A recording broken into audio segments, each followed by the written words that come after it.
everybody, and welcome back to Phandalin by Night. We are so excited that you have joined us again for another week of madness, mayhem, chaos, and combat. I am super thrilled that we have our full crew with us today, despite the impending doom. Honda, I'm looking at you. Don't even bother sponsoring us. We have words. I'm going to go around and get all of my cast to introduce themselves. We'll start with, who are we going to start with? Najra. Hey everyone, I'm Najra. I play Jart, the Fire Genasi monk, and let's not die today. Nobody's going to die today. Don't put that out there. I'm not rolling like that. Nobody's dying today. We're fine. Everybody's fine. This is a side quest. It's going to be okay. The dragon is the opposite way. It's fine. Denny, Nikki. I forgot to unmute myself. So hi everybody, my name is Nikki. I play Denny, the Tiefling Bard, and am very excited to find out that we don't die today. So let's do this. I mean, like 99%, nobody's dying today. But if somebody does die, it'll just be Mike anyway, so it's fine. Amanda. I'm Amanda. I play Whimsy, the Tiefling Warlock, and also excited to not die, although you're not the boss of me. I can do what I want. Absolutely. I cede that control. Absolutely. Sean. Hi, I'm Sean, at Acting Foolish on Twitter. Hey, I'll be playing 9, Human Paladin. I'm definitely not dying, so. Fantastic. Love it. Guest stars don't die. That's a thing. Mike. Hi, Mike. He, him. Mostly here. I will be playing Sangane, he, him, who was not hit by a car. So is probably not going to die. Definitely. And yeah, I should have been very clear that it was Sangane who would die if somebody was going to die, not Mike. Mike clearly has luck. It's fine. And then finally, our cutest chibi tusk friend ever, Sarah. Hello, my name is Sarah. I'll be playing Graja, the half-orc barbarian, she, her for the both of us. And Graja, just like Sarah the player, will outlive all of her enemies and survive until the bitter end, and that's just a fact. That's how we hope the dice roll, that's for sure. All right, so jumping in, where we were last week, and I'm sure you guys can kind of see on this map. I'm just gonna, oh, I'm sorry, Sarah, I keep moving the map on Sarah. Sorry. The heroes had started to tie together the strings and plans of the Black Spider as they uncovered the connection to Iarno Albrecht, Glassstaff, the Lord's Alliance, and the Rockseeker brothers. The divinely powerful Forge of Spells was the cause of the last major war before the Spell Plague, and is rumor upon myth upon legend, but also, it seems, is to be guarded closely from falling into the wrong hands. Saloon came to Jart in a vision, granting her a boon of a champion's weapon. The wolves decided to go keep watch over Glassstaff while the rest of the group made their way towards Wyvern Tor. On the second day of the journey, Sangane, Graja, and Nine find themselves drawn to their limits as they push to get past a very specific mountain peak, feeling deeply uneasy about what it may have nearby. When they finally arrive at Wyvern Tor, the group looks to the entrance of the cave, watching a guard keep regular watch. Jart stepped into the open, trying to sneak up on the guard, but the orc guard saw her throwing a javelin, which she, using some new features, snatched out of the air and threw back at him, cracking his warning horn, his horn of warning, I guess. And yeah, let's go. First, Blue Box RPG, thank you for rating us. We are super excited. You guys came in right at the right time. I'm just going to go ahead and say, everybody roll initiative. Let's start the right way. Let's start this whole game the right way. going to be at 12 for me. Oh yeah. Let's start this the right way. And Raiders, if you type exclamation point INIT, you too can roll initiative. And also we have some chat filters on, so stick with us for a few minutes and you'll be able to join in our chat. Jart, what did you roll? 11. 11. Graja? That's gonna be 10 for me. Oh no. Yeah, I know. Oh. Yeah. 9. Got a 12. Okay, sure. Sangane? 4. Whimsy? 6. Excited to not be Dang. the lowest. Oh God. Whimsy was focused on Magic Okay, Girl all summoning his right. weapon. Look, you know what? Initiative really only matters the first round anyway, because then everybody just goes. Let's see what this, an 18. That's, that is what that roll was. All right. We're doing fine. Well, let's see. He is going to I'm at the 50. race at you, take a few steps towards you, looking down at his broken horn and curse. What languages do you speak, Jart? Common, Primal, Sylvan, and Draconic, I think. He shouts something angrily at you, spittle flying from his face. Graja for sure hears it. And Graja, what you hear, being that you can speak this language, it's a little bit of a different dialect, like French and Acadian, or like French and Cajun. Like it's a little bit different of a dialect, but you get the basics, which is, my brothers are coming, we will end you all. And he is going to pull up his, since his javelin got thrown back at him, he's going to pull out his great axe. A 20 to hit. Yeah, that hits. Yeah. Dang. And that is 9 slashing damage. Okay. 9 slashing damage. Fantastic. All right. So he swings at you, cutting into your monk robes, leaving like a deep tear, gash across your chest.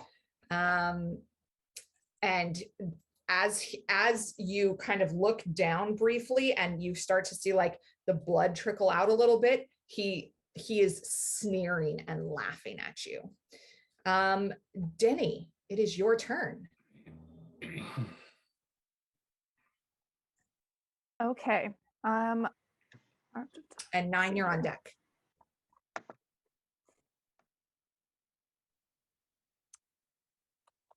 Do I have a shot on this guy? Or would that be disadvantage with Jart in the way? Because I don't want to hit Jart.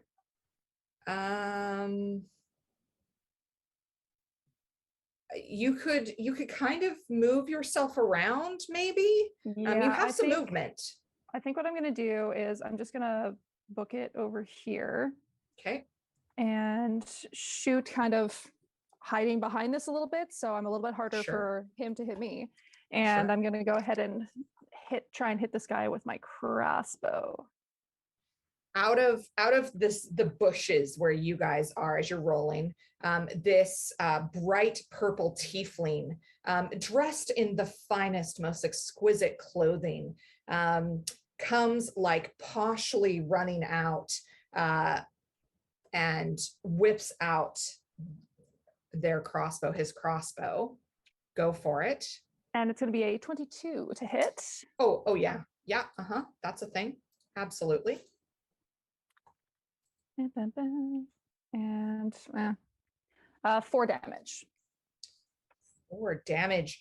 You take a deep breath, and like the urge to kind of pose a little bit heroically filters through your mind. But you slow down your breath as you line up your shot, your crossbow bolt shooting out and sinking deep into this guy's like rib area. It's not good. It's not good. 9. Sorry, Denny, is bonus actions anything else you'd like to do? No, nothing right now. Okay. 9, and Graja's on deck. How far away from? Let's see. You are about 35 feet away from him right now.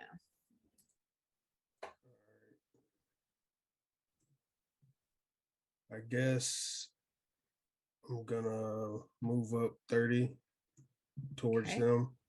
Yeah. And those yellow dots mean that 3 of you have bless, right? Yeah. Okay.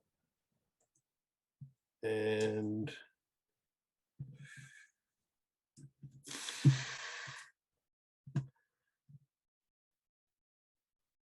is there any way I can use like a action to get extra movement to move on like the back side of him? Yes, but then that takes away, if you're using that, then it takes away your ability to then strike. Like right? I'm out of range anyway. If you move up, your movement is 30 feet? Yes. So if you were to move up here and go shoulder to shoulder with Jart, you'd be in melee weapon range of him. Oh, okay. I thought I was like 5 feet short. I didn't know.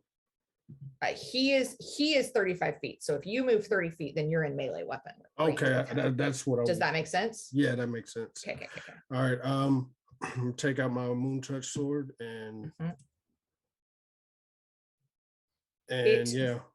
yeah, this tall dark cloaked figure, I'll just describe you guys for all of our first time viewers. This tall dark cloaked figure with a bright, like warm coppery gold armor, the symbol of Lathander proudly displayed on this paladin's chest, rushes forward out from behind the rock where the group was trying to be stealthy, pulling out this beautiful long sword that glows faintly, like almost like a bioluminescent blue, and it glows brightly even in the daytime. And as you strike forward, go ahead and make your attack. That's going to be a 24 to hit. Oh yeah, that yep, that hits. And doing that, no, I can't do that. It'll mess up my bless. All right. Concentration spells. Yeah. Yeah. I'm just gonna roll damage. It's gonna be 4 damage. 4 damage. Nothing wrong with that. At level 5, you strike forward, cutting like a moon crescent shape around the bolt that's sticking out of his ribs. You hear like the crack as one of the ribs. I'm sorry, Mike, I don't mean to keep traumatizing you this week. I shouldn't be describing rib damage. Like keeps on. I'm so sorry. We're gonna do thigh damage for the rest of the game. You crack something open there in that area of his torso. Our homebrew, just to remind my players and our viewers, our homebrew is that orcs have obviously a very talented leather worker, fashion designer. Like we talk a lot about the Met Fashion Gala of Neverwinter, and they have these beautiful leather bucklers with these shoulder pads with bright gleaming metals and like harnessy straps coming across them. This guy is wearing, maybe it's not as fancy as the one when you guys fought Clark, who was like a din leader, but he's definitely, they have a code, they have a uniform. And so, yeah, you slice through one of the leather harness straps. And is there is there anything else you'd like to do? Bonus actions or anything? Yeah, the bonus action, I'm gonna just cap smack him with my shield. Absolutely. Um, That's 9 signature move now, I think. absolutely. With Yeah. my bless, I'm gonna roll a d4. I'm here for it. Support. All right, that's gonna be 13 plus 4 to hit. 13 plus 4. So when you're striking, sorry, because we're calling this 2-weapon fighting. Yeah. All right. I'm with you. Yeah, absolutely. Sorry, what was the attack roll? It was 13 plus 4. 13 plus 4 will 17. hit. Yeah, go ahead. All right, and that's gonna be another 4 bludgeoning. 4 bludgeoning. As you strike up with your shield, you clock him on the underside and cut off the lower part of his mandible, and his jaw kind of hangs off to one side as he slumps to the ground dead. Well done. Oh, that the D land slap right there. Yeah. You guys clearly see, Jart, you see that this paladin that stands shoulder to shoulder with you is a talented and skilled fighter, as well as a holy man, and there is a connection there. Jart, sometimes you felt like the only kind of not the only person with a code, but there has been a line that you have upheld in this party, keeping them from the brink of chaos at times. And there is a kinship that you feel with this, that you could feel with this paladin, definitely. Graja, seeing that the orc guard has slumped to the ground dead, you watch as he slumps between Jart's legs. What would you like to do? Great. So what I would like to do, I know there are no other opponents that we see right now, correct? None that you can make a perception check. Yeah, let's do that. Yeah. Yeah. Not my best usually, but we'll hope. Come on now. Got this. You're not Jeez raging. Louise. It's fine. 3. I am the most unobservant character nice. of all time. How cool was it that the guy's sword or the guy's shield cut through that dude's jaw? That was without a doubt the coolest thing maybe that you've ever seen from somebody else's combat. And now you're like trying to figure out, if you had a shield, what kind of force would it take? And like you're like Winona Ryder math Physics algorithms. Yeah. Physics Trying questions. to figure out how you can make this work for yourself. Absolutely. Okay, so I don't necessarily notice. So in terms of looking at the map here, is that where like the cave entrance is?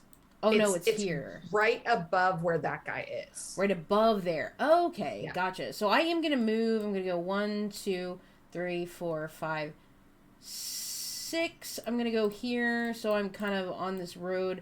The cave is kind of in view, and I am going to not go into a rage yet, but what I will do is Graja takes her axe off of her back, and she, with all her force, she stomps on the ground 3 times, and then puts the hilt of the axe in the ground and slams it down. And in Orcish, she says, "You and your brothers, you are weak. We are the strong ones, and we will take all of your heads." And Just screams it in Orcish. I love this. Okay, so for Graja, while she's doing this, is this because she's trying to like call out anybody else who might be in the cave, or is she trying to like intimidate the corpse of the dead?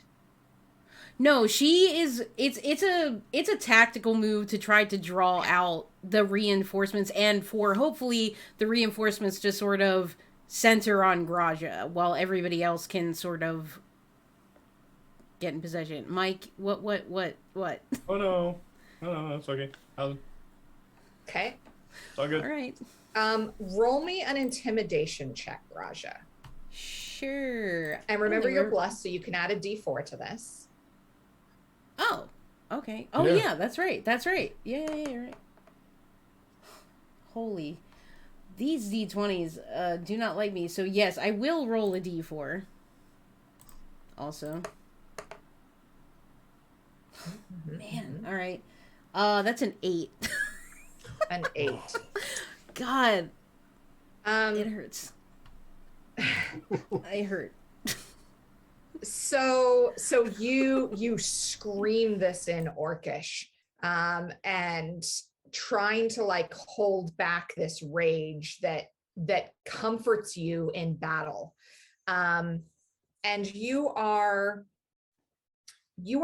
trying your best, but not having that kind of blood boiling ferocity that rage gives you. It is, it's hard when you're trying to hold that back to then be as intimidating as you possibly can be. And you're still young. You haven't been out of your family's place for too long. You're still trying to like walk that line of how are you intimidating without being like Hercules 90s series camp.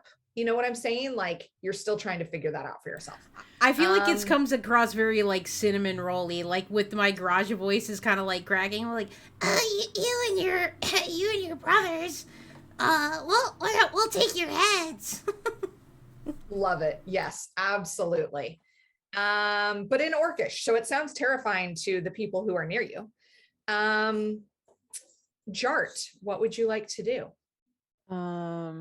I want to move to the side of the cave, so it's like here or something. Okay. And I'm gonna hold an attack with my new dagger to whoever comes out. Okay. Are you peeking inside the cave or are you like up against the wall trying to hide against it? I am going to oh no, I'm gonna move here. Sorry. I'm gonna do something else. I'm gonna move here. I'm gonna look straight through the thing, the tunnel. Yeah. And I am going to prepare a burning hand to if I see anyone coming through the hole. Okay. We love this. I would like to direct all of my players to look at the map because this transition, I hope, looks as cool for you guys as it does in my head for how I did this. Okay. Please let this work. Boom. Okay. I don't know that did anything for you guys. It looked very cool in my head that like all of a sudden you could see underneath. I like it. I'm just anxious. Okay. I'm It just looked very cool for me. All right. So I need to go back to the right map. You look in. Do you have dark vision? Yes. 60 Oh, great. feet. Well, then let me even like reveal a little bit more for you, friendo. I have D&D Beyond on my phone, so it's a you look in and you can see the cave start to turn slightly and this bluish gray blue tinge of light come out. This cave slopes steeply downwards for as far as you can see. okay. Right. I'm gonna like raise my voice, not to the point to try to project it inside the tunnel, but to like my party to hear me. Okay. And be like, I see no one, guys. And that's my turn. Okay. Whimsy and Sangane on deck. Whimsy's gonna take a couple steps and try and see if he can see anyone. Where? Yeah. Whimsy's gonna go to there. He's gonna have a casual look around. Give me a perception check. Very slow.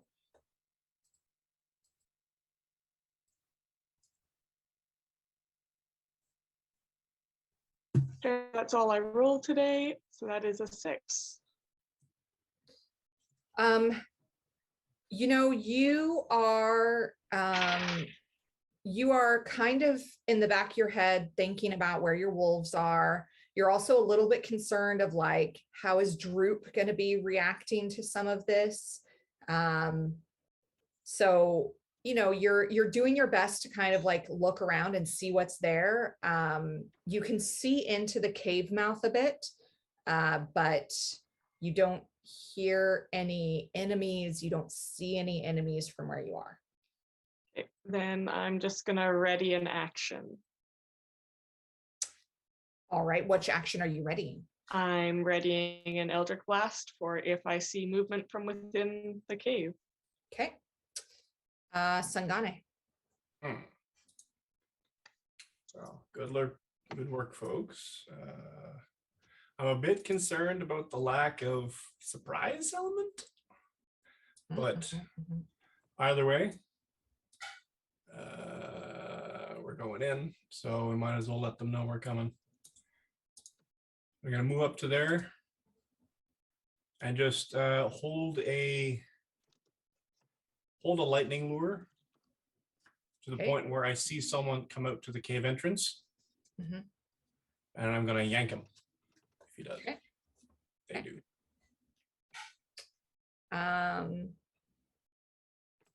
So that's the bottom of initiative.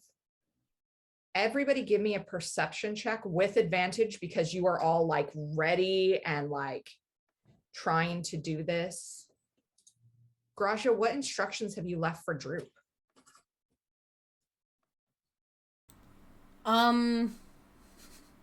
It's a great question. I would say that Graja is probably instructing Droop to stay near to Denny, because at the moment, like, Denny's he's like positioned back a bit further, and Graja doesn't want him necessarily like on the front line, so she probably said try to hide and stay by Denny, like to find a bush or a stump or something to hide behind. Okay. Perception.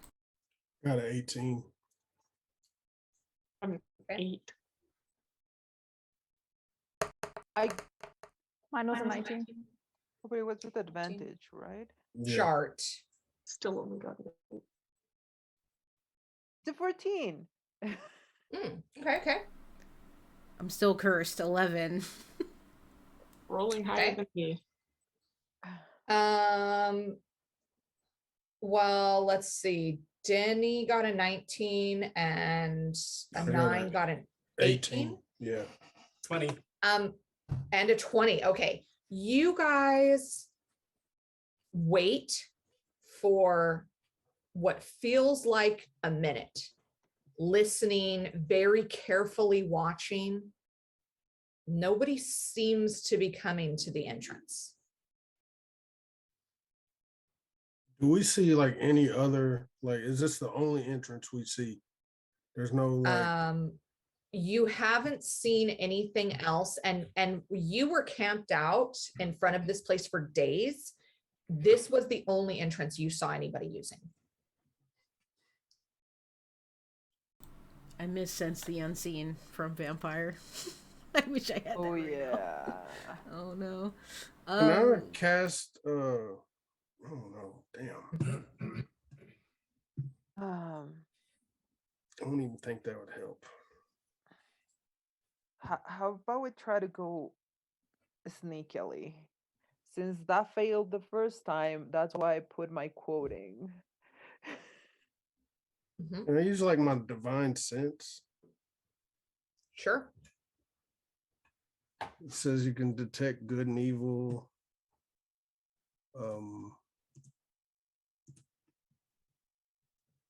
With it. Celestial, fiend, or undead that is Yeah. not behind total cover. So it's And I gonna would be- say like in a cave, that would in be- places you can't see, Yeah. probably close to total cover. Yeah. So I'll let you cast it, but you might not get anything out of it. No, I'm not gonna waste that. I think Uh. Graja is kind of looking around anxiously, like at everybody else, and she's like, I don't like this. I remember my mom used to tell me about these battles with the tribes, and it would be like they'd get a messenger and they'd kill him, and then nothing would happen, and they'd wait and wait, and then all of a sudden all of them would come over this hill and just overwhelm the other tribe. I don't understand. I don't understand what we should do. I don't want to wait here. I feel like we need to move. We need to either go in the cave or try to find see if there's another entrance. Denny would, I think, like to cast detect magic at this point. Okay, what is Denny? So I'm gonna just creep my way over like a Looney Tunes character, and Absolutely. just get a little bit closer to the cave mouth and just kind of feel out the entrance and see if there's any like weird magical traps or anything that are about to spring on us. Detect magic. You're gonna cast it as a ritual, or you're gonna use a spell slot. I'm gonna use a spell slot. Okay, and how close are you getting? I'm gonna say that I'm like right next to the cave entrance, but like with my back up against the wall, just kind of like peeking in a little bit. Okay, so like over here. Yes. And what is detect magic is 30 feet? 30 feet, yeah. It can penetrate most barriers, but is blocked by 1 foot of stone, 1 inch of common metal, a thin sheet of lead, or 3 feet of wood or dirt. I mean, again, like I'll let you cast the spell, but as you get closer, what you notice is that this cave entrance goes down significantly. And then it's pretty thick, like black, almost pumice stone. Like it's really porous, but it does seem to be quite thick. So casting a spell may not get you any answers that you want right now. Okay. Roll me an Arcana check.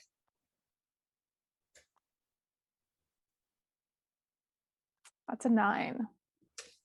I mean, you watched the orc come in and out several times, and you can feel fairly confident that there's not something specifically in this way, unless he had something on him that like dispelled it and reshielded it as he got close. That's advanced technology for an orc tribe living in a cave. Unless it's a Batman situation. And they just got tons of toys down there. You killed Batman. That I had a actually light is what bulb. just happened. I had a little light bulb. Yeah.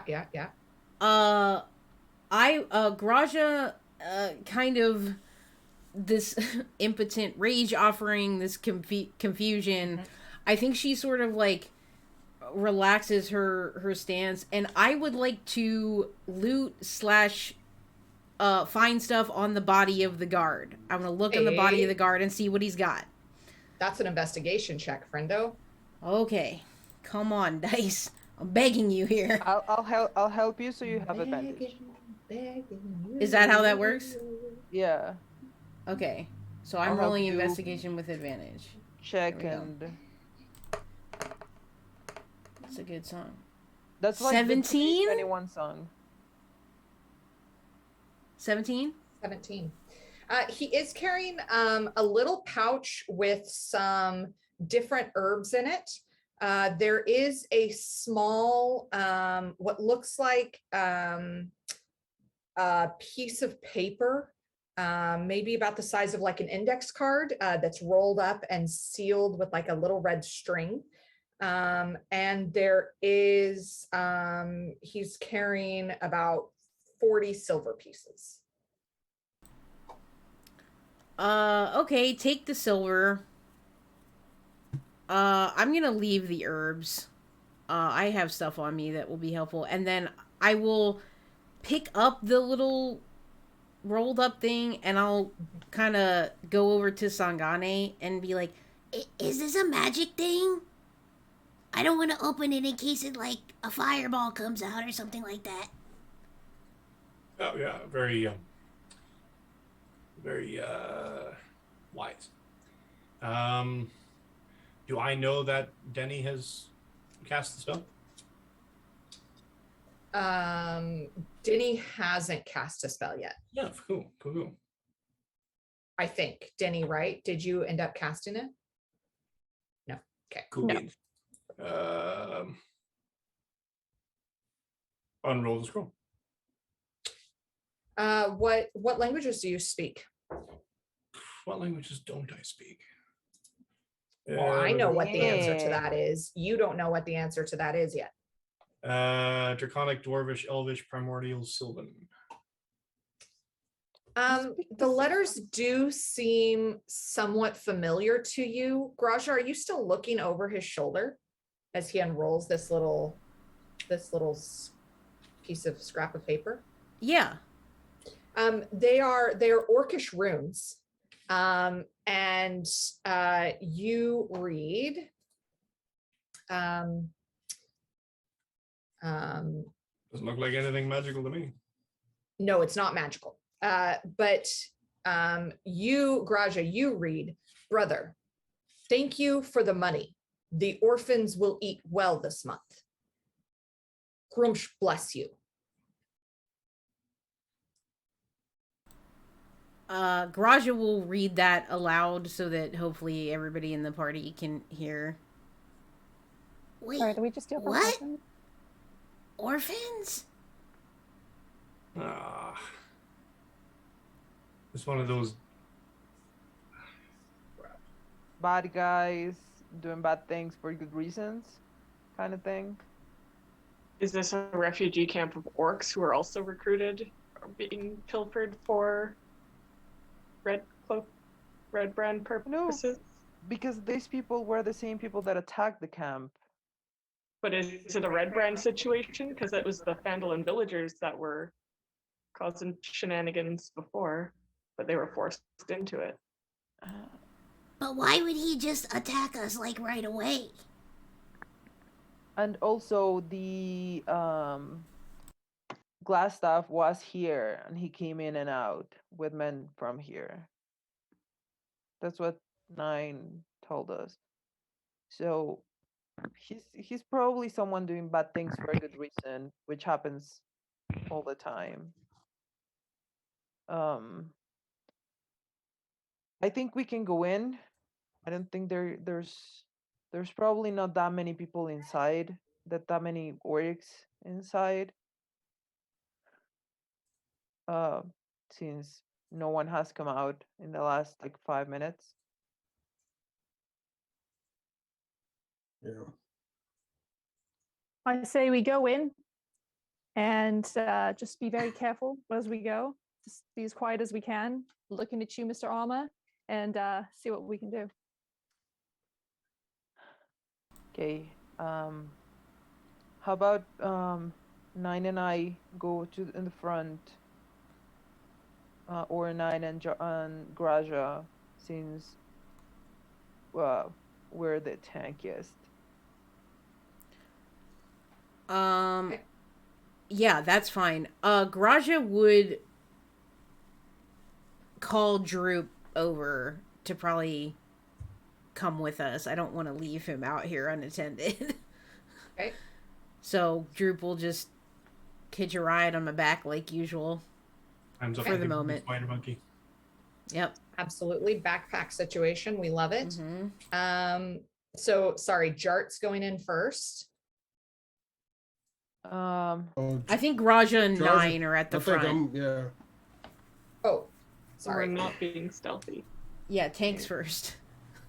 Yeah. All right. Are you guys trying to be stealthy? We can try. Worst thing that can happen is that we're not. Guess we can try, but it's Okay. Give me a stealth check. just to let Okay. you know this is going to be at disadvantage. So We got you. But you are blessed. Oh yeah. Oh Lord, have mercy! I got a 4. 9. These dice are determined to hurt my Plus- feelings. Yeah. I got a dirty 20. I got a 12 total. The dirty 20, 12, 9.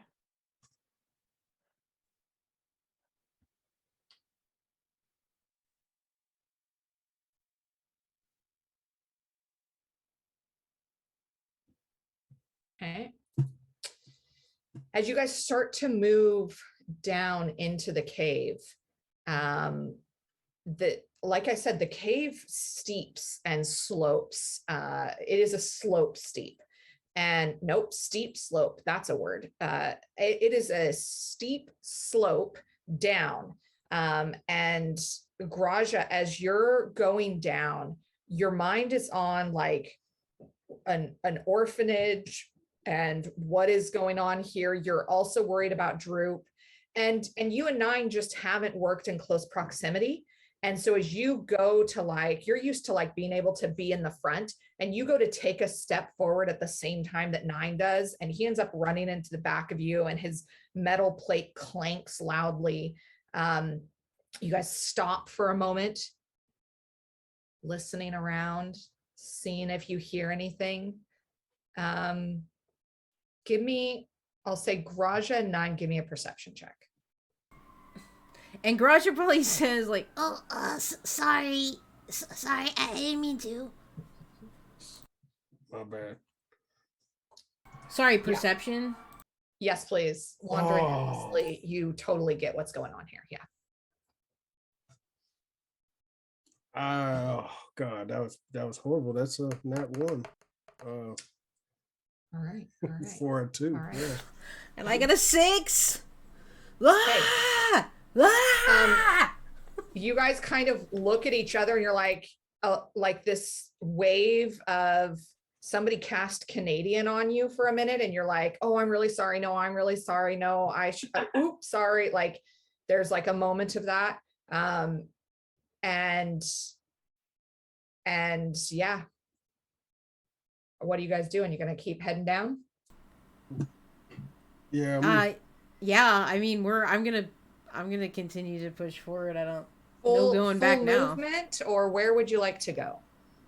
I Okay, want to let go me to look like at this that map here. edge of where that cave opens up right there, and just kind of see if I can see down those. You should be able to pathways. move yourself, Sean. Yeah, you can move.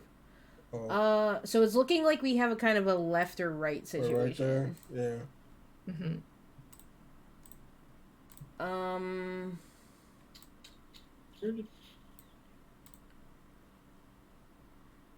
Yeah, I'm just going like right there to try to see if I can see anything further. Okay.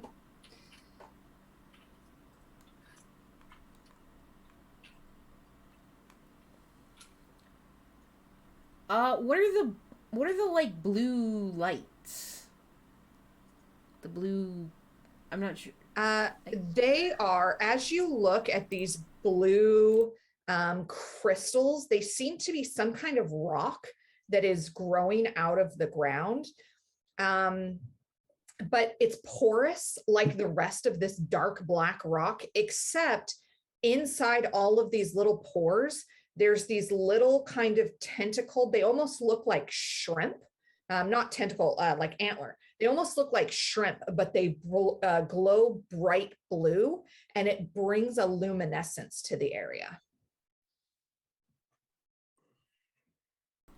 Whoa, what are those? I've never seen anything like that. And Graja maybe like kind of hunches down and sort of like examines it. Sure. Doesn't touch it. Doesn't touch it. Roll me a nature check. Okay.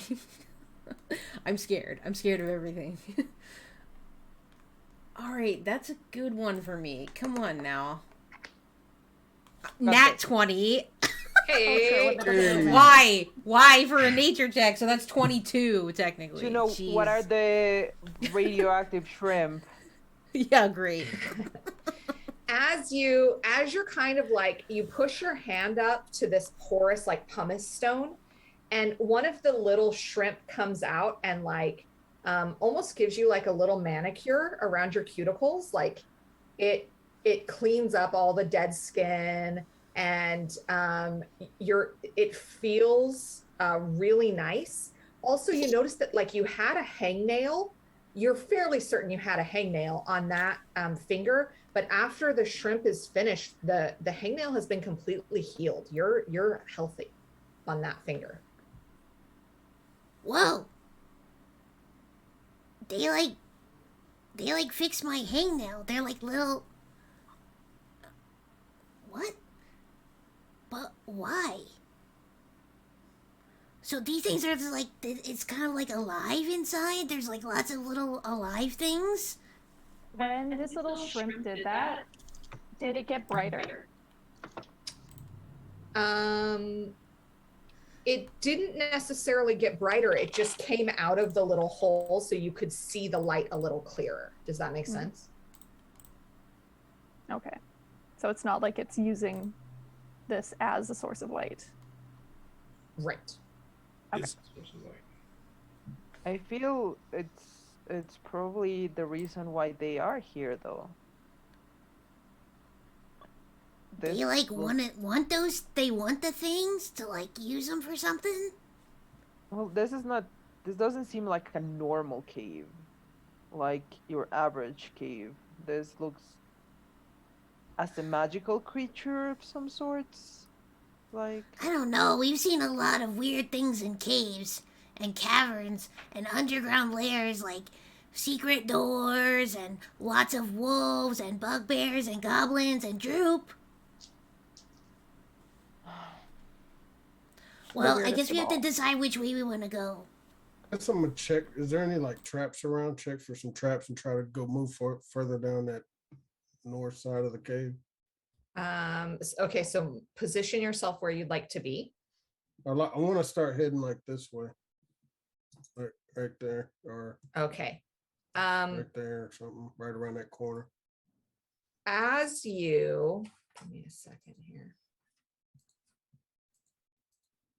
As you step across the way there,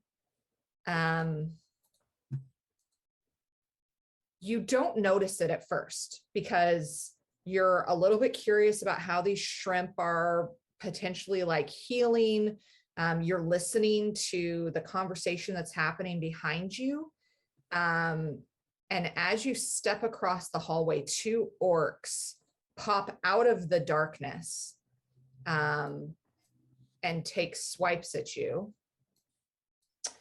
One was a natural 20. Oh God, yeah. For 25. One was a 16 for 21. 16 doesn't hit. Sorry, 21. I rolled a 16. All told, it was a 21. Okay, so 20 and 25, basically. 20 and 25. All right. Both hit? 20 and 25, yeah, both hit. Okay.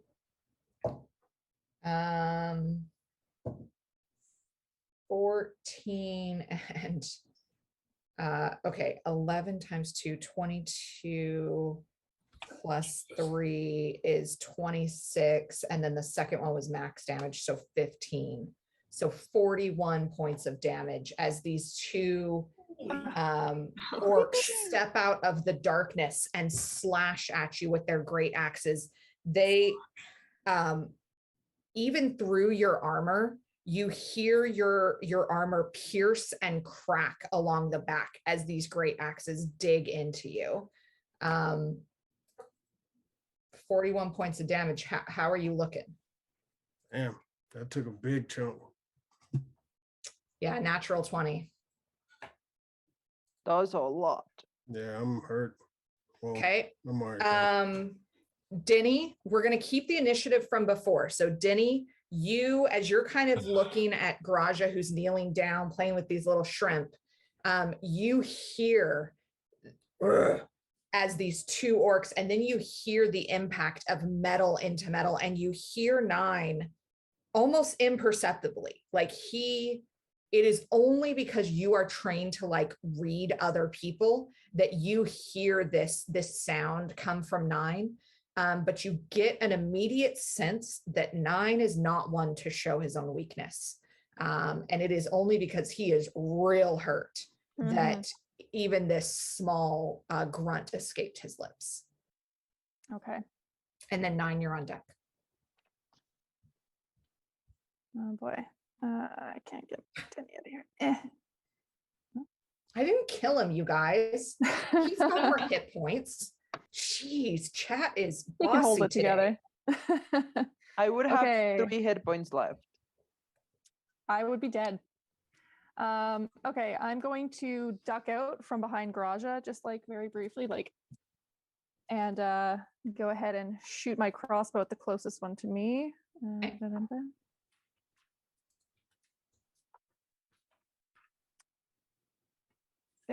It's a 14. 14 hits. Oh, good. Whew. Just barely, but it hits. Wahaha. And 8 damage. 8 damage. Nice.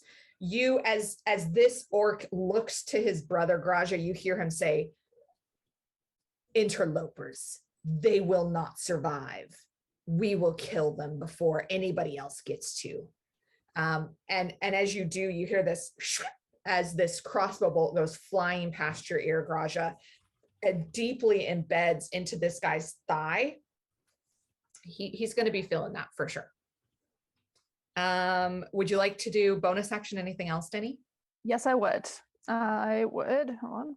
Where are my bonus actions? Okay. I would also like to go ahead and do some Bardic Inspiration. So 9, you get to listen to me sing a beautiful song, and then for the next 10 minutes, you get to add a 1d6 to any ability check, attack roll, or saving throw. And what cool thing is this? This is Bardic Inspiration. Oh, Bardic Inspiration. Yeah. So it's 1d6 to attack roll. Yep, attack Attack roll, roll, ability save throw, check, or ability saving throw. check. Yeah. All right. All right. And 9, it's your turn.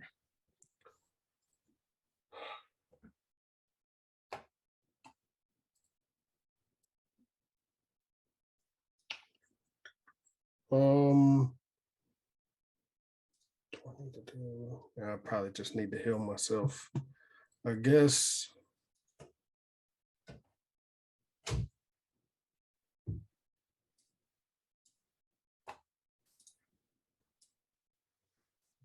I'm just going to cast Cure Wounds on myself. Okay.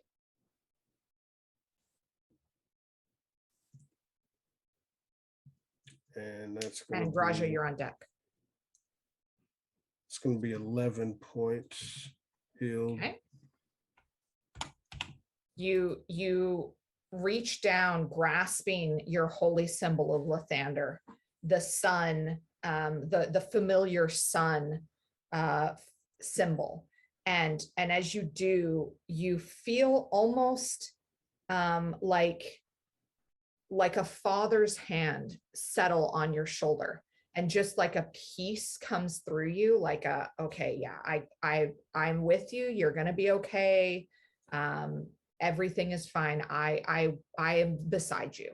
And this bright light kind of shines out from under your hands where your holy symbol is. And you can take a deep breath and start to feel a little bit better. Would you like to do you have any bonus actions that you'd like to do? As a bonus action, I think I'm going to cast Sanctuary. Or I think it says I can do Sanctuary. As a bonus action? Yeah, you can. Yeah. Good call. I guess I'll cast that on myself. Okay. Yes. And Wait, what does that do? do I have where's everybody at? So I'm gonna pop. Yeah, I'm just We gonna got stay. you. I'm gonna stay right there because yeah, Okay, just gonna be facing them. we love it. Graja. And Jart, you're on So deck. cool. What does Sanctuary do? Sorry. It says you ward a creature within range against attacks until the spell ends. A creature who targets the warded creature with an attack or a harmful spell must make a wisdom saving throw. On a fail, they have to choose to attack a new creature or lose their attack. Okay. Cool. Thank you. Just for my own understanding. Okay, so for Graja, I'm just gonna move just one ahead here to face this one. And If you right want, Graja, go ahead. you could come and stand like here. Yeah. Oh, is that better? This right here? No, I'm just saying you could fit there, and then you could flanking. you could be Advantage. flanking, but also you'd be in melee of both of them.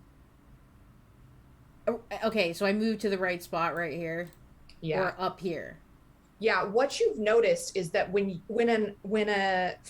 a friend is or an ally is directly opposite, and you guys have made like an enemy sandwich, Okay. you feel a little bit more confident in your strikes.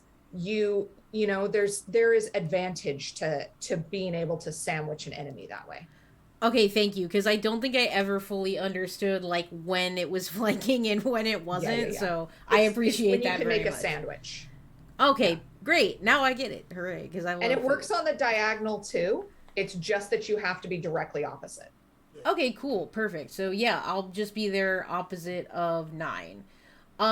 So speaking At of this point, from where you are, Graja, as you step behind this orc who has a crossbow bolt sticking out of his thigh, blood streaming down his legs and into his boots, as you kind of get around him and you look at 9, you see his hooded cloak is shredded in the back, and along the back of his gold breastplate, there is blood dripping out of that as well. that definitely concerns Graja, but there's not really time to fret over it. So Yeah. She speaking of our signature moves.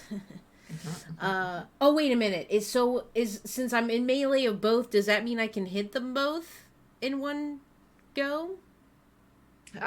If you have 2 attacks, you can hit whomever you would like to hit, like with those attacks. I only have one. you Well, but wait, I have also- frenzy. Yep. Okay, so now I'm raging. I'm seeing that they've Okay. hurt the armored man. That does not feel good to Graja at all. Yep. So that's when rage mode is activating. So I think she's honestly just gonna try to bury the great axe in that guy's back and just kind of up downward, like right in the back. And as she is bringing that down, she's going to in Orcish like sort of yell at both of them like, who are you? What are you doing here? Yep. Okay, so I'm rolling to And Chart, attack you're on with deck. the great axe. Okay. Boop. 19? 19 hits. Hooray. Oh, and I'm gonna pop rage on there. Okay. 17!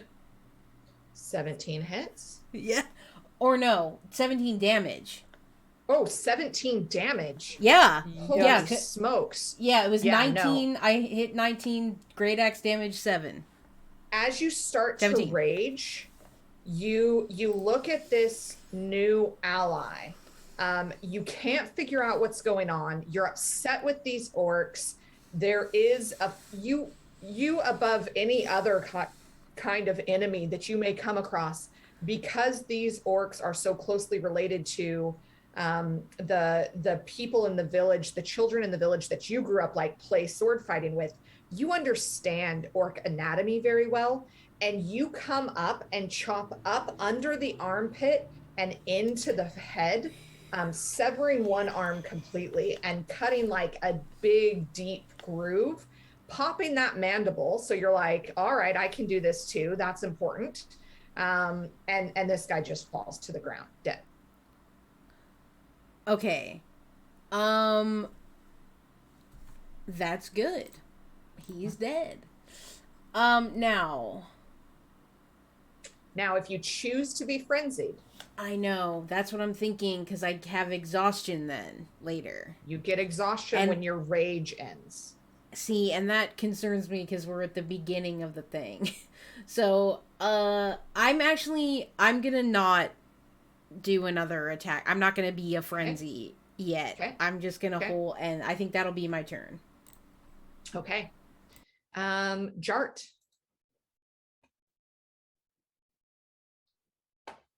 Okay, I am going to move to kind of like run and kind of jump on this guy and end up here. Mhm. And I'm gonna try to stab him with my new dagger first. Excellent. The previous owner of this dagger is in our chat right now. So she may be able to grant you. She never gets to watch us live because usually she works on Sundays. So for this special occasion, bringing my new players together with my old players, I'm going to let you have advantage on this. Ooh, nice. So, okay. You're welcome. Sangane, you're kind of glad you're around the corner as you hear the shing of this silver dagger come out of Jart's sheath, because you can only picture the woman in the elven woman in the dark black leathers glaring at you. Absolutely. So it is a dirty 20. Yeah, beautiful. Absolutely, that hits.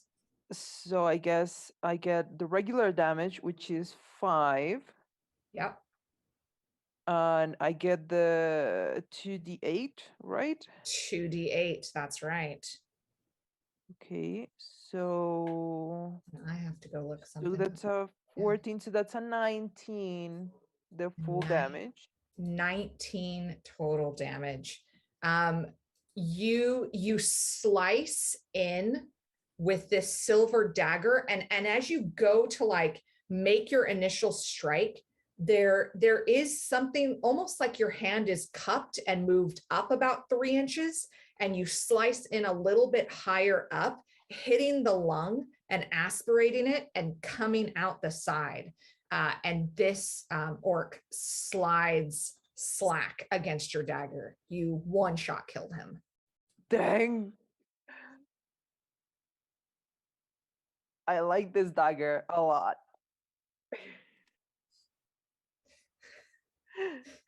George's gonna be like looking at the dagger and be like, oh, I like you a lot. Yeah, it's the dagger. You feel a connection to it in a way. There is definitely that it is a champion's dagger, that it is Saloon's, even though that religious path wasn't one that you had originally committed yourself to and started down. There you have found the favor of the goddess, and there is something, being in tune and being in unity with others who have carried this, that kind of guides your hand. So yeah, shout out to Singlis. Okay, Whimsy, you kind of watch all this go down very quickly in front of you. What are you doing?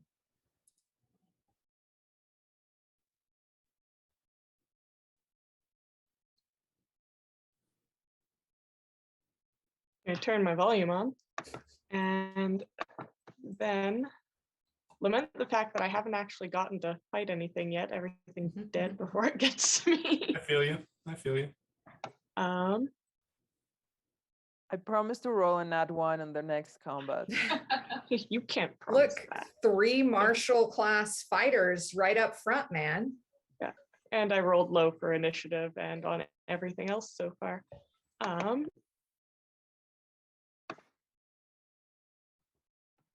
Well, Whimsy's never been one for caution or any of that.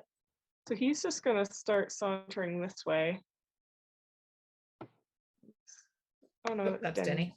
Grab the wrong one. What the heck? Sorry. Come on, Denny. we're going Whimsy this way. just pushes Denny out. Inside chump. Yeah, absolutely.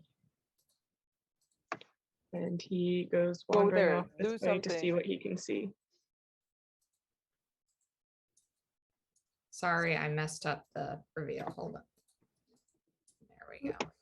You kind of see that this cave stretches around a bit more and opens up. Right. Well, I got like 2 steps left in me. And then Sangane, you're on deck. Whimsy's gonna go to there, and if and I guess just hold an action again Okay, what are you holding your action for? to fire off. He is holding his packed weapon, but he's probably gonna be ready to fire an Eldritch Blast. Are you trying to be stealthy, or are you just proudly standing in the middle of that hallway? Mostly he doesn't want anything to try and sneak in from this way. Like, From in front of there's you? multiple entrances, and he's trying to make sure that nothing comes sneaking in on them. So no, As not you trying for stealth. as you look in front of you, you catch sight of something just at the very edge of your vision. This is a tall orc, bigger than any that you have seen so far. His arms he looks like the Rock. He's just big in every conceivable way. His hair is slicked back, shaven on both sides. He hasn't noticed you yet. And he is carrying 2 what look to be great axes, but he is wielding one in each hand, and he seems to be pacing back and forth. Right. Whimsy's gonna shriek in a manly fashion, and he's gonna fire his Eldritch Blast at that. Absolutely. Oh, Jesus Christ. So, and So I'm just going to turn around and just collapse the cave entrance. we are firing that. And leave us for dead. Watch I him miss mean- completely, and I still don't get to do anything.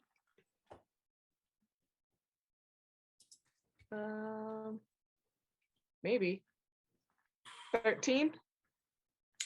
13 does not hit. Can't do anything. Oh my god. But as your Eldritch Blast sails past him, Oh, it no. does light up the rest of the room. How about if I give you that as a Consolation Okay. prize. And there's 9 more, just like him. you see as it kind of arcs over him that a little bit away from him, now very aware of your presence, there is an orc woman dressed in robes with a gnarled looking staff with black like juice or oil dripping off of it, and this black pulsing light settled at the top cradle of the staff. And she looks at you and she is surprised and not happy to see you. Got my attention.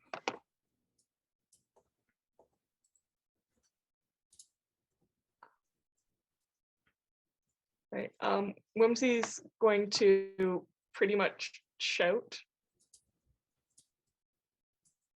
to the others, sort of call back over his shoulder, like, guys, there's a really buff orc over here, and his lady friend with a staff. Don't want to make any assumptions. Absolutely.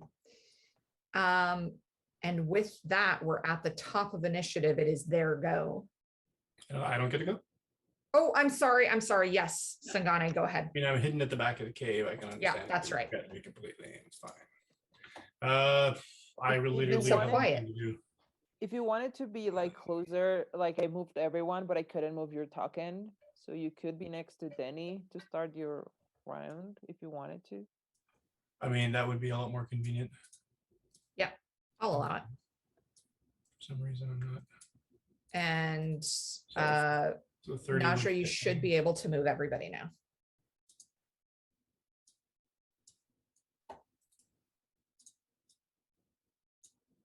Yep, it's working now. Okay, so I can get to that. So how far away are those guys? 40 feet. Sorry. Wasn't actually thinking I was going to be able to do anything.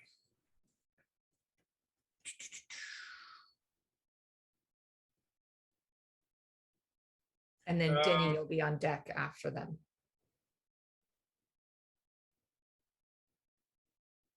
We can see though, right? So we don't need something like dancing lights. With the first off, I think everybody in our party has dark vision. I don't. Except the human. Not 9, but 9 carries Yeah, I the got a moon sword, touch so- sword, which he has out, so he can see. And in combination with like the shrimp lamps, that's very cool. The shrimp lamps, the shrimps, that's right. I mean, it's dim, but it's not dark.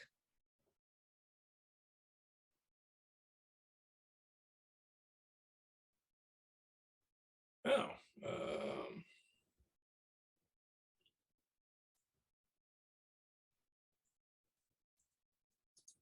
Range of 60 feet. That's cool. So I'm going to move up. Roll 20 is giving me a bit of an issue. Behind Denny. Not Denny, Whimsy. So maybe I should say. Hey, what are we? Oh, okay. They hostile? Are you asking me, are they hostile? No, I'm asking Denny. Whimsy, sorry. Well, they're probably not happy with the fact I fired an Eldritch Blast in their general direction. Noted. I'm going to drop a shatter right in between them. Its range is 60 Okay. feet, so I can get to it. Yeah. And I'm going to maximize it. So what do they have to roll? They roll a... Wait, I might do it as a thunder wave.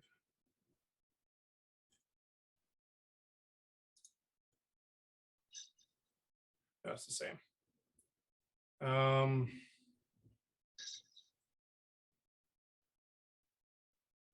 Let's go with yeah, it doesn't matter.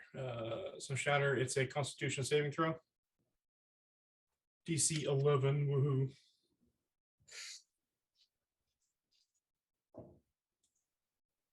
Yeah, both will make it. Cool. They only take 12 hit points of damage each then. Okay. Yeah, they both had a +3. I rolled above for both. 12. Nice. Yeah. Tempest Cleric rocks. Absolutely. You drop this. What does that look like for Sangane? Fix that. Look at the map again. So Sangane basically sort of focuses, and he sort of churns up some lightning and sort of sparking energy in his hands. And as Whimsy is basically saying, yeah, I fired an Eldritch Blast at them. It's like, all right, it's on. And he closes his hand, drops his hand down, and lightning kind of arcs out and mystically drops right between them and essentially explodes the room. Okay. Love it. Breaking that skeleton in the middle of the room. Beautiful. You see the one carrying the two great axes shudder. The one carrying the staff moves the staff slightly, and you still see that some damage is taken, but a slight shield, there was a shimmering of a shield that went up just as your shatter kind of exploded and absorbed some of the damage. I want that staff.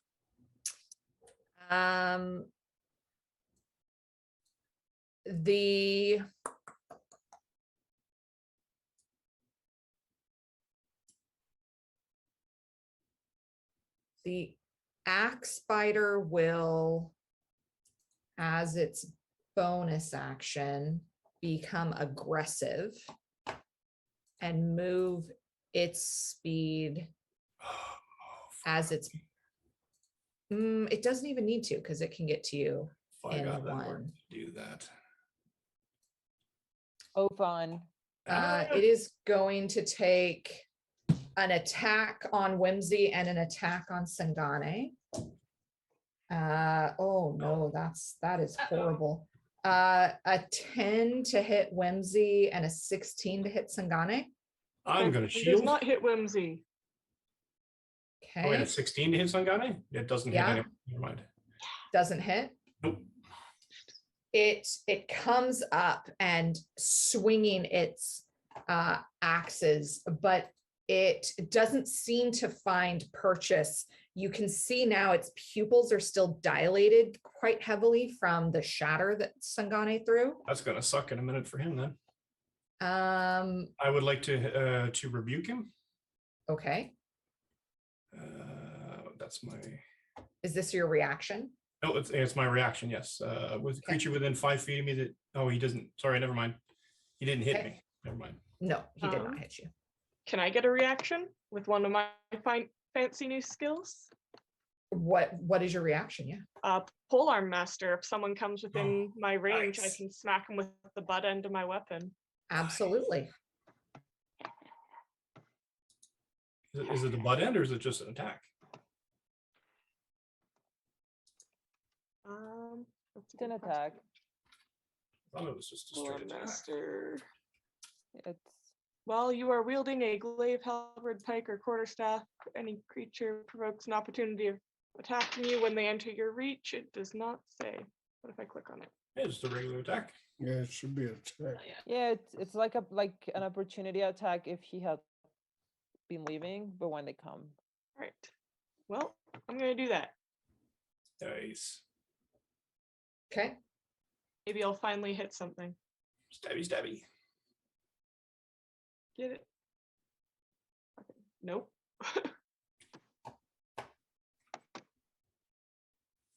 Nope. Oh man. I would also like to say that's like the fourth 4 I've rolled. so, Well, you're consistent. That's the important. so an 8 altogether. An 8. Unfortunately, an 8 doesn't hit.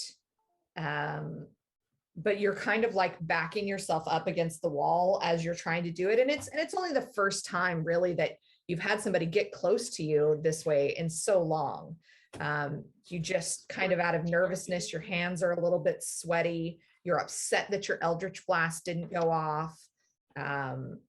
It's just kind of a mess a little bit. Nope, that was the wrong thing. The woman with the staff is going to mutter something, and Sangane, out of the corner of your eye, you see a giant floating spectral eyeball appear next to you. I'm going to put it in pink just so that everybody can see it. What the shit? But it is, the pupil is completely dilated. And instead of like pouring blood, it's just like a black oily ink.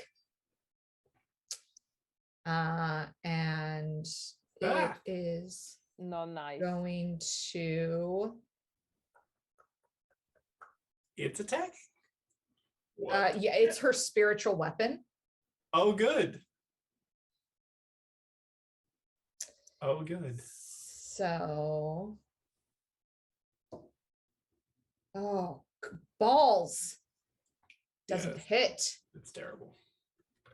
That is stupid. All right, then that spiritual weapon is the bonus action. So as the action, She can attack or move or cantrip. yeah, she's gonna move. No, is she?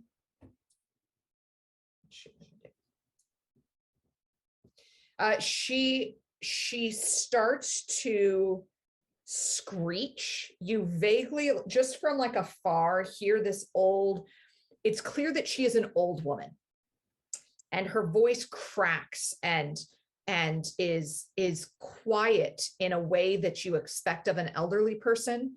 But as she moves her hands over the ground,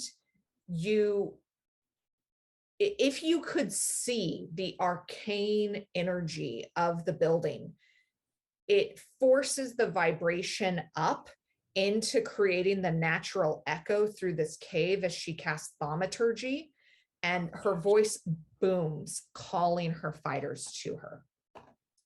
Oh, fuck. All right. Denny, and then 9, you're on deck.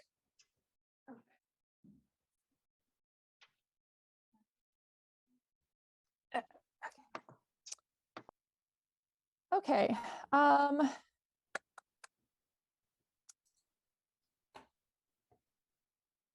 Yeah.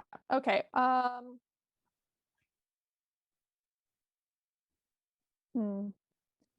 had a plan, but I don't think that's going to work now. What are these two people wearing? The orc that's next to Whimsy and Sangane is wearing kind of that very traditional orc buckler, leather harnessy kind of a setup on his top half.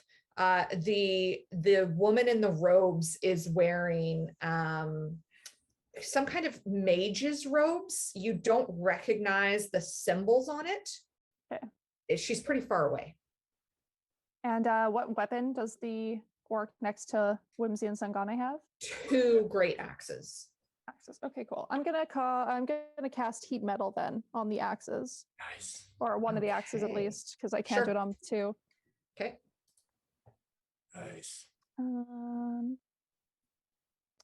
I have to roll for that? Get out of here.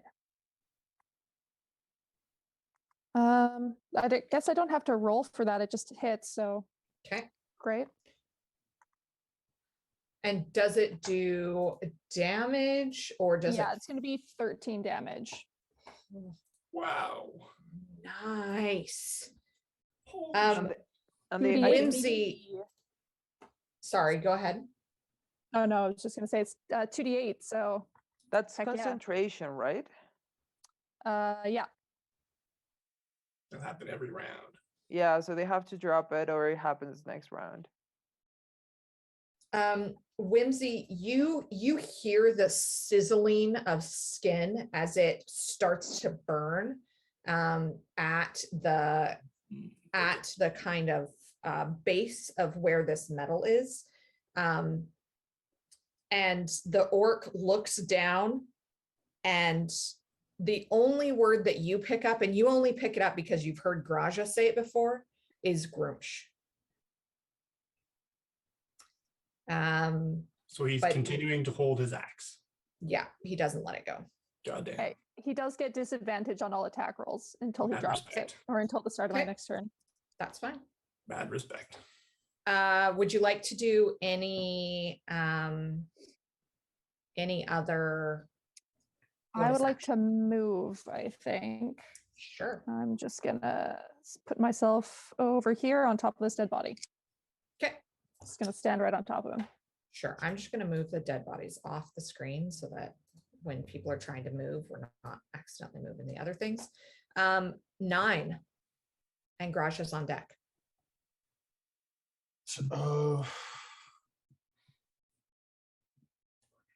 Let's see. Wait, somebody want to tank this thing so that the two not so tanky people. I'd like to move I right mean, yeah. here. Okay. Sangane, you have more HP. And can than I hit him Nice. from right there? It's going to be a bit difficult to hit him from there. He'll get some cover advantage, so you'll have to roll high. Could 9 stand in the same space as the spiritual weapon?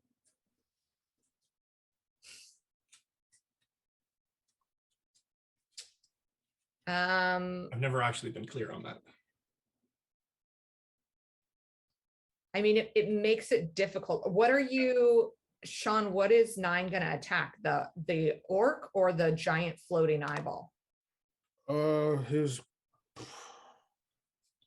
probably the orc. That's what I was going for. You could probably push Sangane against the wall and kind of step in and share a space with Sangane if he'd let you. Yeah, I'm gonna move anyway. It's fine. All right, yeah, I'll move right there with him, Okay. and then I'm gonna attack the orc. Just going to put Sangane in the stone for a minute. Okay. And remember, you're blessed. I'm with it. So you do have that. Well, yeah, but I thought I cast. Well, does that sanctuary mess that Yeah. up at all? That should still be up actually. Sanctuary is not a Sanctuary. concentration thing. So you should have Yeah, both. that's right. Okay, that's what I needed clarification on. Yeah, I'm gonna just attack with my moon touch sword. Okay, go for it. Sweet baby Jesus. No, dang. No, it's not even going to hit. I only got an 8. Yeah, even with your you have Bardic Inspiration also, so that's a D6. And Oh. your bless, which is a D4. So can I add both of those or no? Yeah, absolutely.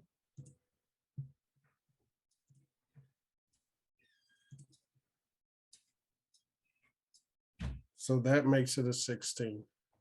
A 16 just hits. All right. Yes. And roll that.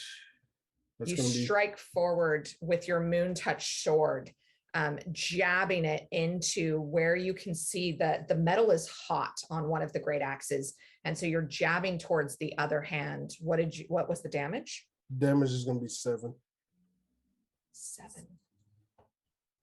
Nice.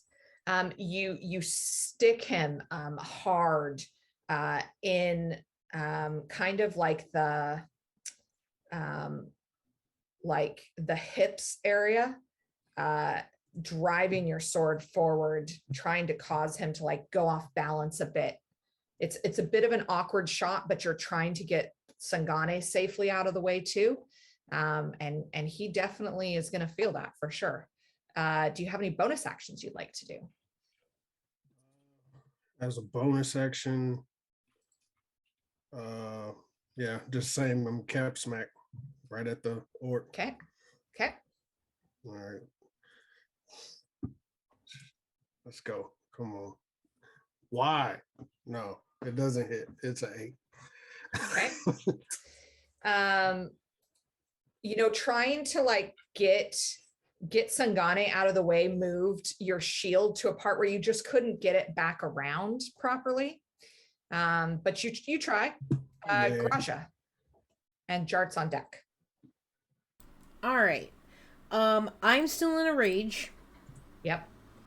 So I'm going to take as much movement as I can here. I'm trying to figure out the fastest way. I think it's to do one. I can go diagonal, right? You can. Okay, 1, 2, 3, 4. Everybody's just in this tiny little, like, the bottleneck is not doing us any favors right now.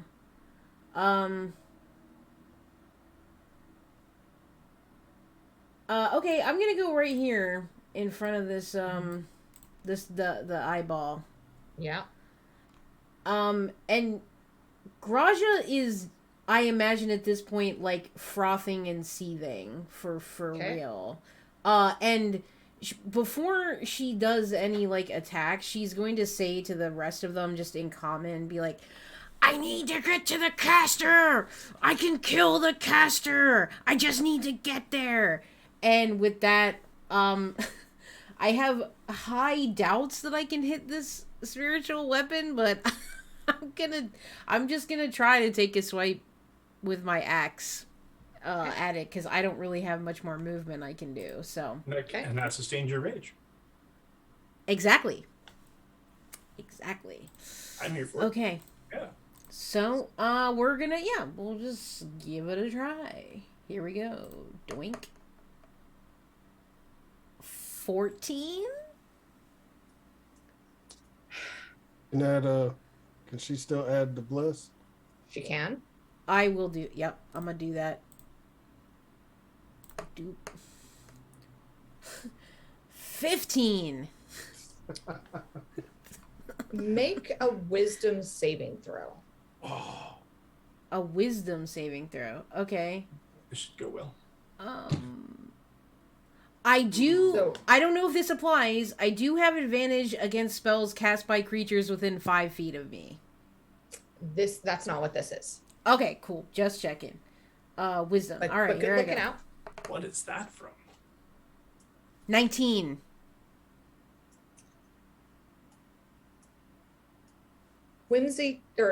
Graja, talk me through when you left your tribe and you left, like, you've spoken previously about Graja, like, kind of trying to overcome some of her religious trauma.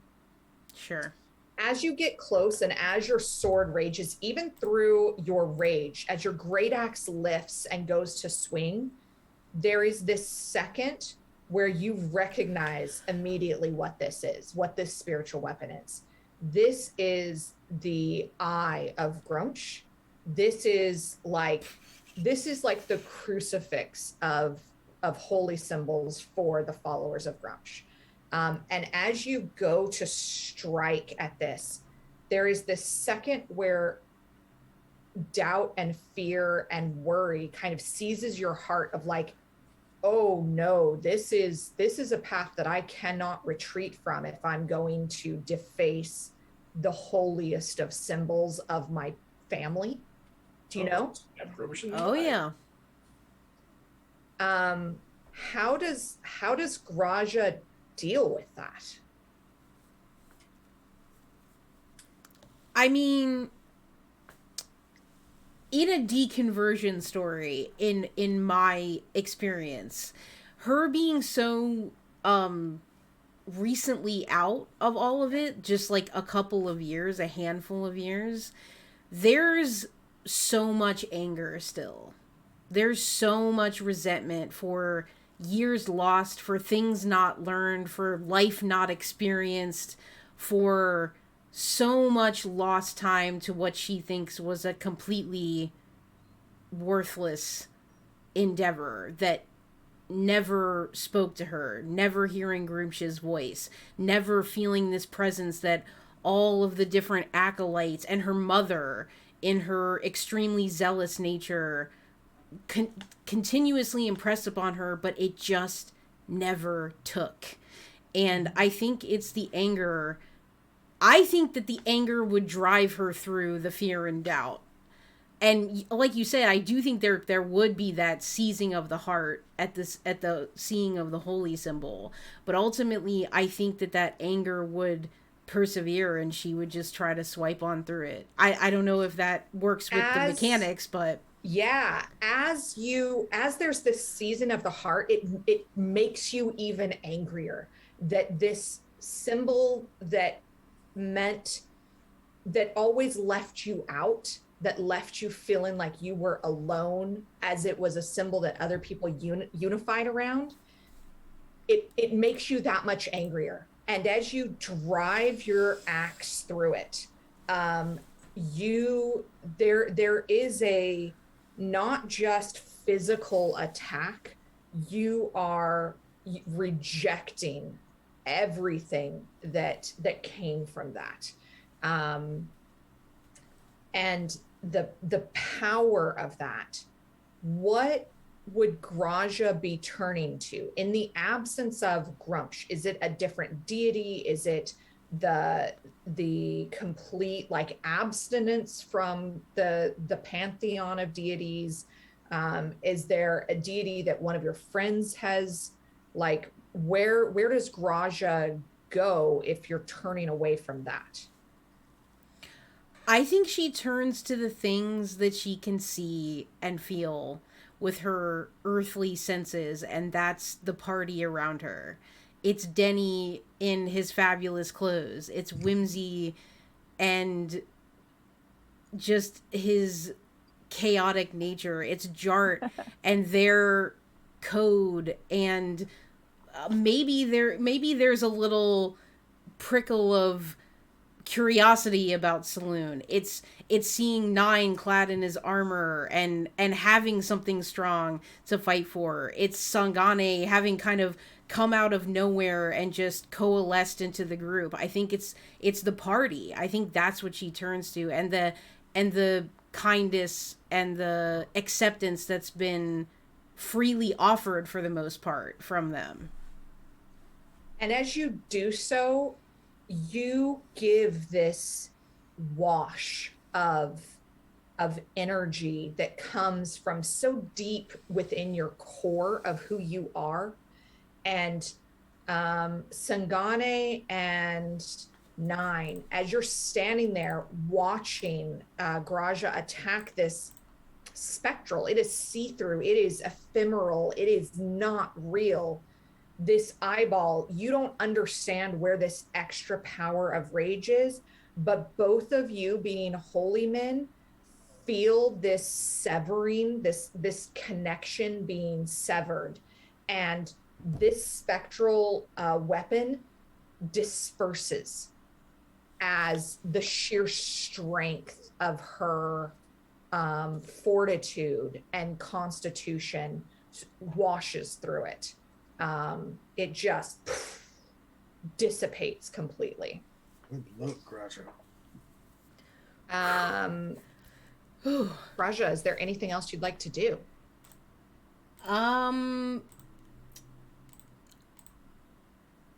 That's kind of That's a lot. Don't get me wrong.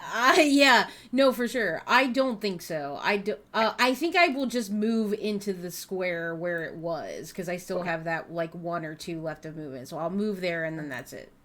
Sure. Jart. Okay, so I have like a math chaos here. So I want to, like, my movement is 40. So I would reach this square if I move straight. But there's friends in the way. Which takes up some movement, I think. Shove them. So, so can I try Plus, you'd be invoking an attack of opportunity. Yeah. Let me talk. Sorry. So, to not have that guy attack me, and also to try to save that movement, can I try to run over this wall? It's not a wall that you can move over. I just put Sangane there to kind of get him out of that space. No, like ninja run. Yeah. I will say you could roll acrobatics to see if that works. However, if Whimsy and Nine and Sangane are willing to give up their reaction this turn, they could move out of the space to let you get through. Don't worry, guys. If I fail this, I have a plan B. So let me try to roll the. Give me an acrobatics check. It's phone work. Okay. Oh, it's good. It's a 22. Hey. 22. Yeah. You it's not perfect, and you kind of you're like, oh, sorry, Nine, as you kind of use him for leverage. It stings for sure, Nine. Like that's not a great feeling. But you do manage to get yourself up and over. Yeah, absolutely. Go for it. Okay. So from here, I am 30 feet, about 30 feet from the witch thing. So what I'm going to do is I'm gonna run from where I was. I'm gonna run and run through the wall, and while I'm falling, I'm gonna throw a punch in the air, and water from the air coalesces on the arm and stretches towards the witch, and she needs to make a dexterity DC 14 saving throw. Oh, that won't be great, let me tell you. I'm hoping. Mm.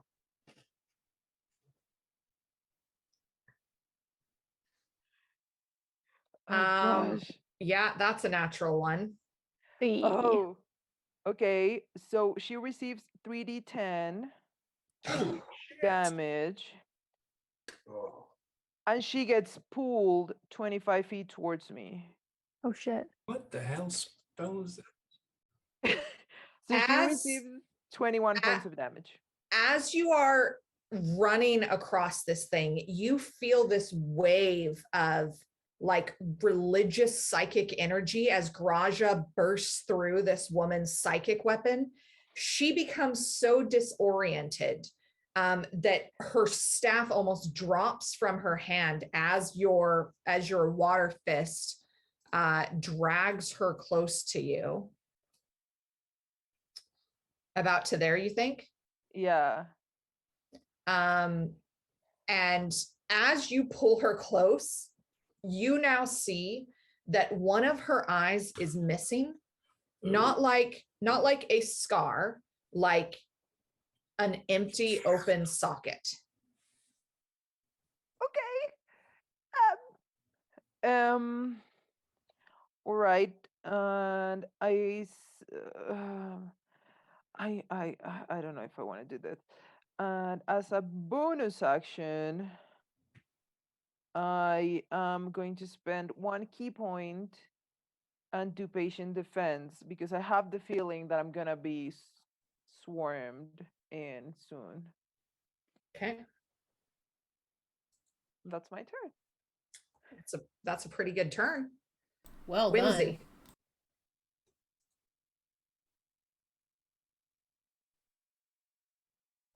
Who might still be muted. Yeah, there we go. And Sangana, you're on deck. Well, Whimsy is going to move to there. So he's flanking. Mhm. And he's going to try and whack it with his fancy glaive. Okay. The magic stick he pulled out of nowhere. Oh, that's the wrong one. Sorry. Ignore that roll. That was rolling the In the name of the moon. reaction, not the actual one. It's the same dice, but wrong button. that one hit. The other one's probably not going to. Whimsy steps to the side, kind of briefly connecting eyes with Graja, and then rips this glaive down.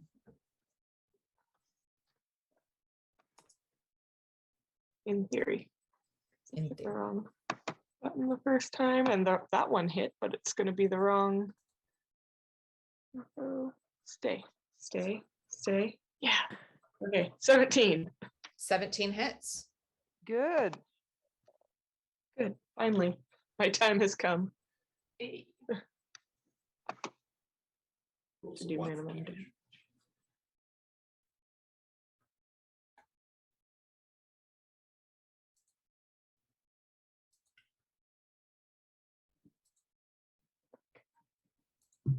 As always, sorry, my rolls are in slow motion. 8 damage. Okay.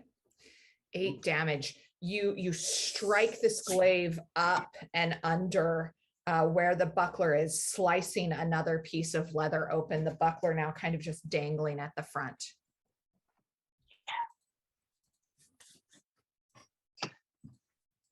I don't think I have any other bonus actions. Actually, yes, I do. This Smack polearm with the master stuff is awesome, by the way, because I get a bonus attack with the polearm master too. And this one is where I hit him with the other end of the stick. So I hit him with the pointy end, and then Okay. I get to swing around and smack him with the other end, Cool. or try. You have Art, advantage. how far is your dark vision? It's 60 feet. No, that one does not hit. 7, I assume, does not hit. 7 does not hit. Okay.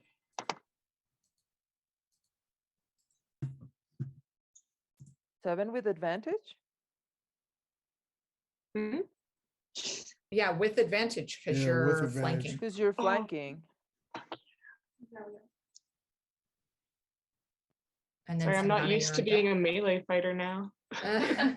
I'm used to standing 100 feet away and shooting. New okay. character, who this? Right. I think we already established a 13 doesn't hit though either. A 13 does not hit. You're still kind of getting used to this. The other thing that presses upon your mind as you're like, what the heck? Oberon, you're supposed to, Dad, you're supposed to be with me. You are deep underground, and there is a lot of other kind of energies covering this space. And like, it could just be that your connection to the Fae is very shielded where you are. Anything else? Bonus action? I guess you did a bonus action as your other one. Anything else? That's all I got. All right, Okay. Sangane. Okay. How beat up does 9 look? How bad are you? I'm all right. You know, he's wearing this full gold armor, so it's hard to tell. 41 hit But- points damage. He because he shoved you aside, you can see that there are pretty grievous wounds still on him. All right. He's hard to read, but yeah, he's probably still hurt. All right.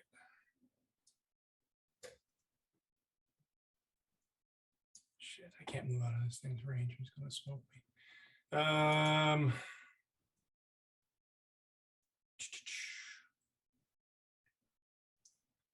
I am going to cast Warding Bond. I just basically put my hand on 9's shoulder. You got this, buddy. Okay.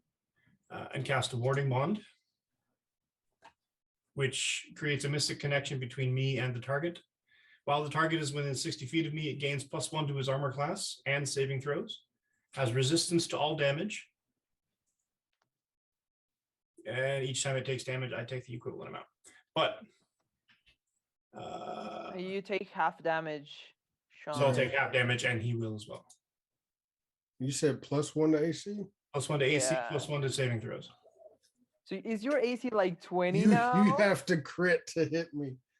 Yeah. Or That's the plus, point. or That's plus. the point. Oh I'm God. gonna take me. Sean, Most definitely gonna die. Sean, Yes, can ma'am. you roll a d20 and add your Constitution modifier to it? Oh shit. I just realized that you should have, when you took all that damage, you should have made a Constitution save to keep Bless going. Okay, so roll Constitution check. A Constitution check, yeah. Save. Oh, sorry, Constitution save, Constitution save.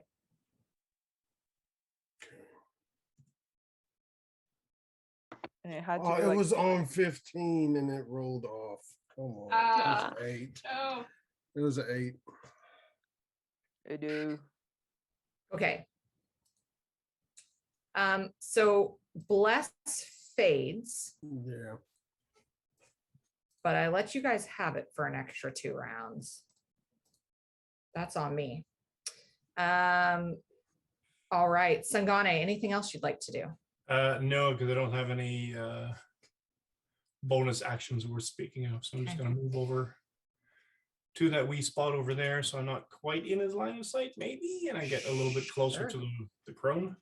Sure. And as you do so, you hear the steps of a number of creatures who start to pour out from various crevices.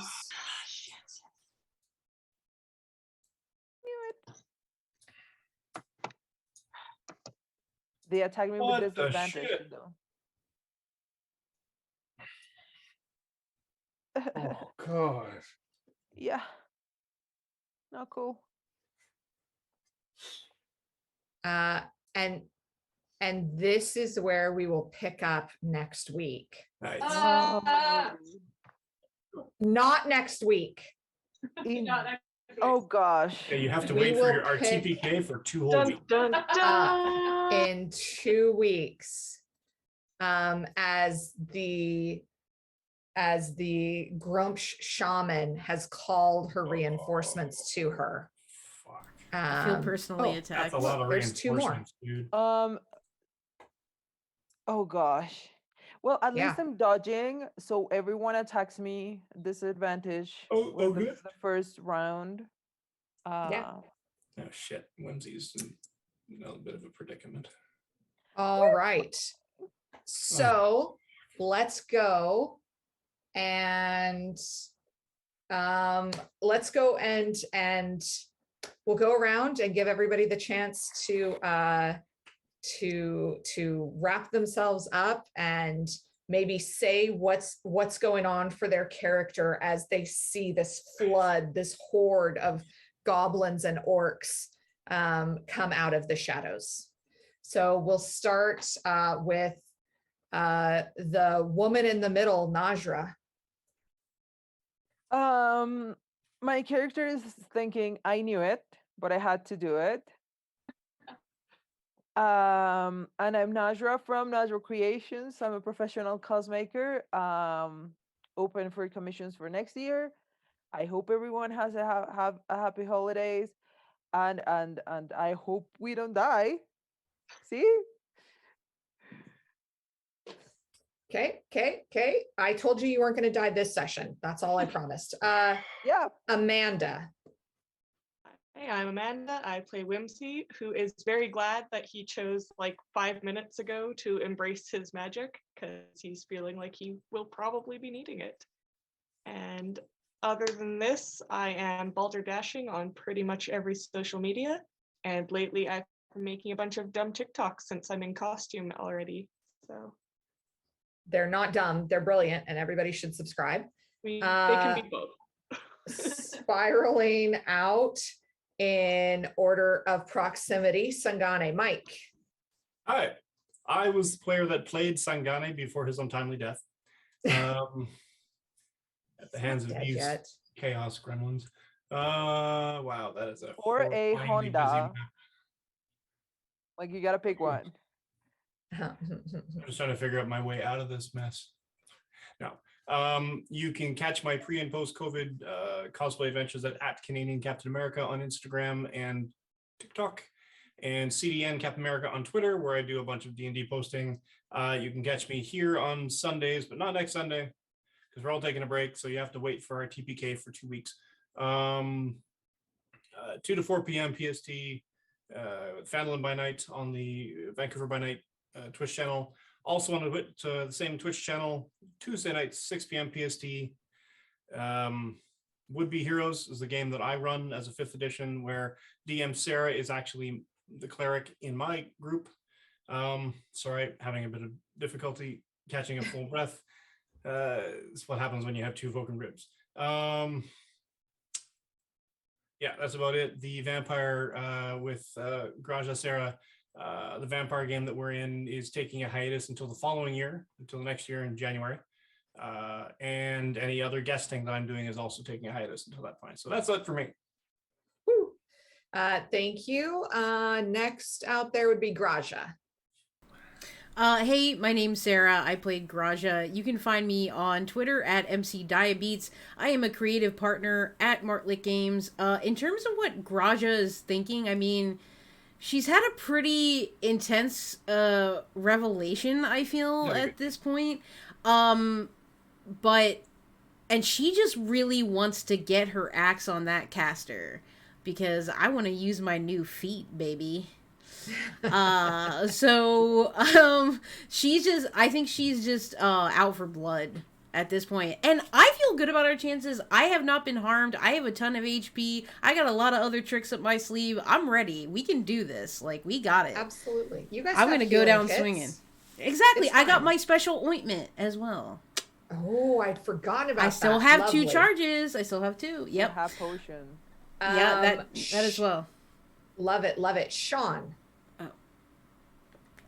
Yeah, Non's, he's just pretty much thinking that, hey, he's ready to go down for who he believes in and try to get these people out. But he's pretty grateful for Sangani throwing some favor his way. But yeah, he's like, we're in quite a pickle here. But yeah, I'm Sean at Acting Foolish. Ain't really doing too much right now, but yeah, this is great. Love it. Denny. Hi, everybody. Nikki here. I've been playing Denny, the Tiefling Bard, who is at the moment thinking about finally busting out that scroll of Fireball he's been saving for a very special occasion. It was going to be a fancy feast, but you may as well use it now. Apart from that, you can find me on Instagram at I'm Poppy Fields, and I do also have a TikTok of which Whimsy and I will be posting some duets on at some point, because we're going to be doing that today, because why not? Apart from that, I hope everybody has a safe holiday, and happy 20th anniversary to the first Lord of the Rings movie today. Woo! We just finished watching the Hobbit movies last night.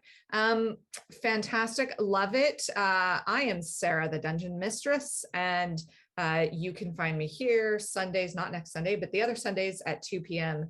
leading this amazing group into what will be a climactic and amazing battle where nobody on the good side will die. And I hope, and you can also find me Tuesdays at 6 p.m. playing in Mike's game, as he previously mentioned. Stay tuned to our channel. We've had some things wrap up, but we've got something new coming out. I'm not sure if I can announce it. I think we're waiting Tuesday for that to get announced. But there's something pretty awesome happening in January that we're excited about as the channel. The other thing that I want to say is I have a holiday gift for my players. My players, in about an hour, you're going to be able to see something that you can add to your character sheet. It's called Dig Deep. And basically you can only use it once in the entire campaign, but it is going to give you an instant level that you can use to dig deep and find something new. It's a free level that you can use at any time, but you only get one for the entire campaign. Whoa, So, thank you. Oh, I'll tell you when it finally finishes loading on D&D Beyond. So happy holidays, Merry Christmas if you celebrate. We will see you guys back in 2 weeks. And who are we rating? Nat 30s?